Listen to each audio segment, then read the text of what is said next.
حضرت صالح نے تبلیغ شروع کی تو کہنے لگے پہلے معجزہ دکھاؤ جی.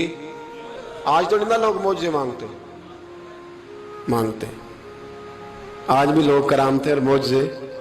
اللہ معاف کرے، جو چیزیں معجزہ تو ہو نہیں نہ سکتا، لیکن آج بھی لوگ، آپ یقین کریں، کہتے ہیں یہ بڑی نمازیں پڑھتا ہے تو پھر بخشا کیوں نہیں گیا، پھر کیوں نہیں منو سلوا کیوں نہیں اترا اس پر، پھر میں بھی اسی طرح ہی ہوں، کیا اس کے اندر خوبی آ گئی. مولوی بھی ویسے ہی ہے، صوفی بھی ویسے ہی ہے. لوگ مانگ نہیں رہے، لوگ دلیلیں مانگ نہیں رہے. ابھی بھی لوگ بحث نہیں کرتے. کیا فرق آ گیا جی، ویسے ہی ہیں سارے. اللہ تعالیٰ سے ڈرنا چاہیے. ہمیں سامنے والے کی طرف دیکھ کر صحیح ہونے کا حکم نہیں ہے، ہمیں اپنی اصلاح کا حکم ہے. اپنی طرف دیکھ کے اپنے آپ کو ٹھیک کرنے کا. الزام لگا کے گزر جانا، اس کا کوئی مطلب. سنو اور یاد رکھو، حضرت صالح علیہ السلام سے کہنے لگے پہلے معجزہ دکھائیں. تو حضرت صالح علیہ السلام نے فرمایا اونٹ کہاں سے پیدا ہوتے ہیں؟ کہا اونٹنی کے بطن سے. فرمایا آؤ میں تمہیں پہاڑ کے اندر سے اونٹنی پیدا کر کے دکھاتا ہوں. کہاں سے؟ پہاڑ کے اندر سے. حضرت نوح ساتھ لے کے گئے تو پہاڑ کے اندر سے اونٹنی نکلی، اور اونٹنی بھی گابن تھی، اس کے پیٹ میں بچہ. اور اونٹنی اتنا دودھ دیتی تھی کہ ساری بستی دودھ پی جاتی تھی، پھر بھی دودھ بچ جایا کرتا تھا.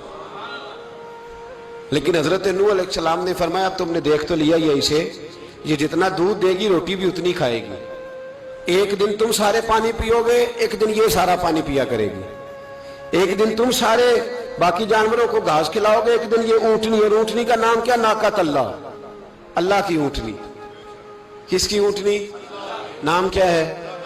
اللہ کی. یہ اللہ کی اونٹنی ہے. تو حضرت نوح علیہ السلام کی اونٹنی. فرمایا اس کی بے ادبی نہ کرنا. باز نہیں آئے لوگ، باز نہیں آئے. کہنے لگا جی دودھ دینا تو ٹھیک ہے، پر یہ جو سارا پانی پی جاتی ہے نا، یہ صحیح نہیں. یہ جو ساری گھاس کھا جاتی ہے یہ نہیں ٹھیک. دودھ دینا تو ٹھیک ہے پر یہ نہیں صحیح. آپ نے فرمایا اسے کچھ نہ کہنا، اللہ کی اونٹنی ہے. میں کہا کرتا ہوں ان لوگوں نے ناقۃ اللہ کی بے ادبی کی. حضرت نوح علیہ السلام کی اونٹنی کی ٹانگیں کاٹ دی، صالح علیہ السلام کی.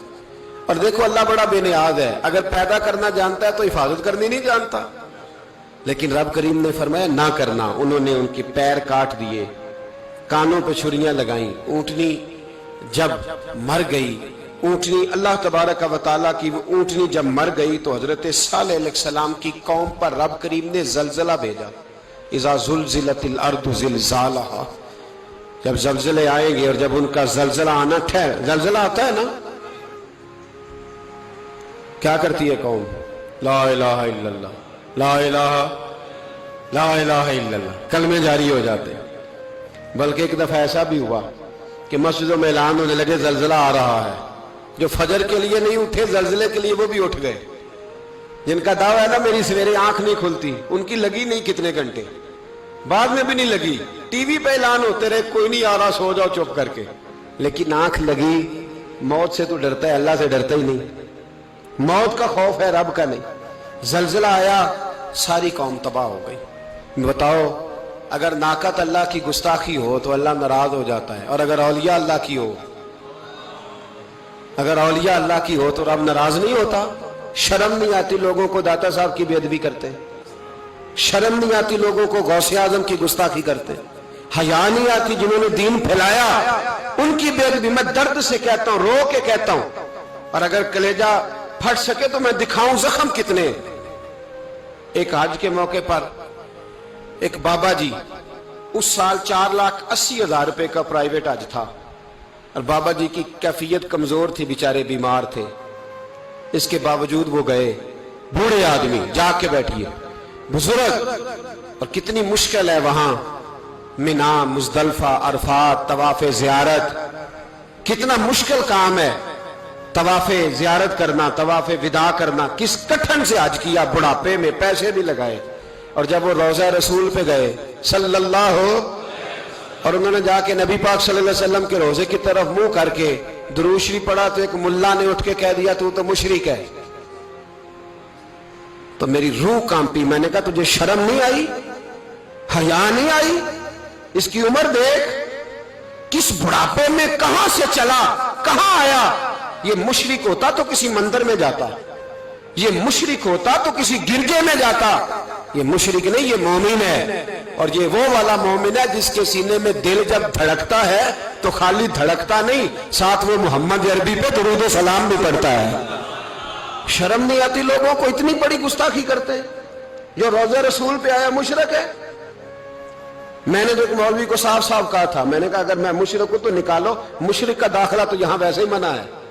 شرم نہیں آتی؟ اپنی زبان کا ایک پاس کرو کچھ۔ اتنا ظلم، اتنی بڑی فرقہ واریت امت میں، اتنا امت کو تقسیم کرتے ہو، تمہیں شرم نہیں آتی؟ جہاں سے اتحاد کا پیغام دینا چاہیے وہاں سے تم لوگوں کو فرقے کا پیغام دیتے ہو، ایک مقصود فرقے کی تبلیغ کرتے ہو۔ خدا را، تو میں کہہ رہا ہوں ناقت اللہ کی بے ادبی پہ عذاب آتا ہے، تو اولیاء اللہ کی بے ادبی پہ نہیں آتا۔ داتا صاحب ساری زندگی تبلیغ کرتے رہے، ایک آدمی نے اٹھ کے کہہ دیا جناب وہ تو شرک کا اڈا ہے، تو رب کریم ناراض نہیں ہوتا ان باتوں سے؟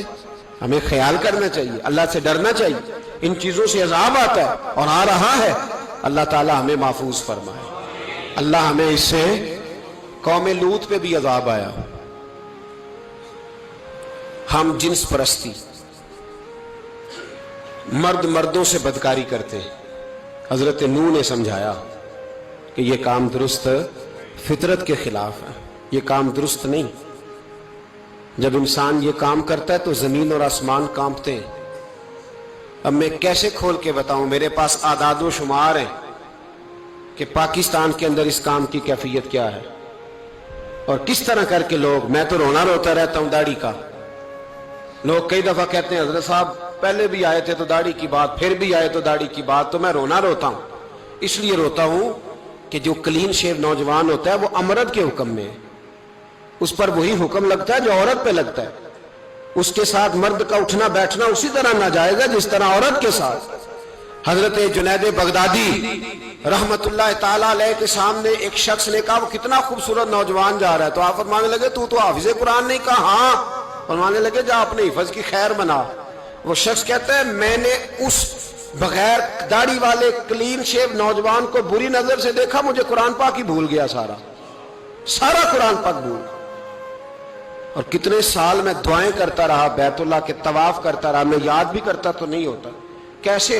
اب تو ہمارا نعت کہاں بیوٹی پارلر سے ہو کے آتا ہے، ہم کسی اور کو کیا پیغام دیں؟ وہ پیغام، وہ نظام، وہ طریقہ کار جس کا حکم تھا شریعت میں، قوم لوط پر عذاب آیا۔ صحیح بیٹھتے ہوں گے بچے جو موٹر سائیکلوں پہ بیٹھتے ہیں، میں نے گجرانوالہ کی سڑکوں پہ بچوں کو، نوجوانوں کو جو تماشے کرتے ہیں سرے عام دیکھا ہے تو مجھے ڈر لگتا ہے، اور کوئی روکنے والا نہیں، شغل ہو رہا ہے، ہنس رہے ہیں، اور سامنے عورتیں بھی ہیں، سب ہو رہا ہے۔ کتنی تکلیف کی بات۔ حضرت نوح کی قوم یہ کام کرتی تھی، قرآن پاک نے بیان کیا ہے۔ حضرت نوح نے سمجھایا، فرمایا رب کریم نے تمہیں اپنی خواہش پوری کرنے کے لیے جائز طریقہ عطا فرمایا، عورتوں سے نکاح کرو، اور اس نکاح کی برکت سے جو اللہ تمہیں اولاد دے گا اس کو اللہ تبارک و تعالیٰ تمہارے لیے باعث بخشش بھی فرمائے گا۔ لیکن جب قوم نہ مانی تو جو قوم میں لوط کا عمل کرے اس کا علاج قرآن نے بیان فرمایا کہ آسمان سے پتھر برسیں گے، پھر پتھر برسے، اور جن کے بڑے بڑے اچھے دماغ تھے ان کے دماغ چکنا چور کر دیے گئے، تباہ کر دیے گئے، ان کے دماغ زمین پر بچھاڑ دیا گیا۔ اللہ مہلت دیتا ہے، لیکن اس کا مطلب یہ نہیں کہ انسان توبہ ہی نہ کرے۔ حضرت شعیب علیہ السلام کی قوم پر بھی عذاب آیا، اس لیے کہ بددیانتی کرتی تھی، ناپ تول میں کمی کرتی تھی۔ میں نے کہا تھا شب قدر کی رات کہ یہ کوئی تماشا ہے کہ شب رات آئی تو ساری رات روتے رہے، یا اللہ معاف کر دے، یا اللہ معاف کر دے، رو رو کے چیخے مار مار روئے۔ شب قدر آئی تو پھر چیخے ماری، ساری رات روئے۔ تو جس بندے کا پروگرام ہی نہیں سویرے بدلنے کا، دکان پہ بیٹھ کے پھر وہی ناپ تول میں کمی، پھر وہ اللہ تعالیٰ معاف کرے۔ میں ایک مضمون پڑھ رہا تھا تو وہ فوڈ کے اسپیشل لوگ تمہیں لکھا تھا مہربانی کرو ملاوٹ ہی اچھی چیز کی کر لو، مرچ میں کیری تو نہ ملاؤ اینٹوں کی، وہ تو بیمار کرتی ہے، وہ تو خون کی آنتوں کو روک دیتی ہے۔ وہ کہنے لگا، اور وہ کہتا ہے میں تمہیں بتاتا ہوں کون کون سی چیز ملائی جا سکتی ہے، وہ ملا لو۔